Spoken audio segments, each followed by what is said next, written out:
Ya solo la iniciativa me parece interesante, al margen de que pueda surgir pues nuevas herramientas para hacerse cargo del futuro, ¿no?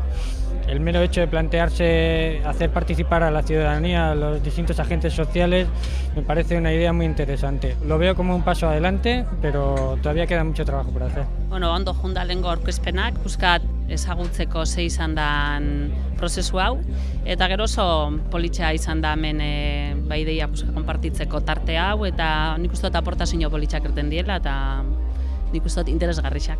Pienso que estamos en un momento de reflexión y de cambios y bueno, ser partícipe de esta reflexión y poder aportar para que se produzcan cambios y por lo menos replanteamientos o hacia dónde vamos me parece interesante.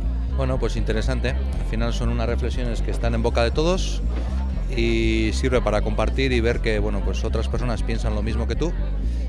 A veces piensan cosas diferentes y te hacen ver cosas que tú igual no terminas de ver, matices, y al final es enriquecedor, ¿no? Para formarte opinión y poder tener una perspectiva más amplia de los problemas que tenemos que abordar en el futuro.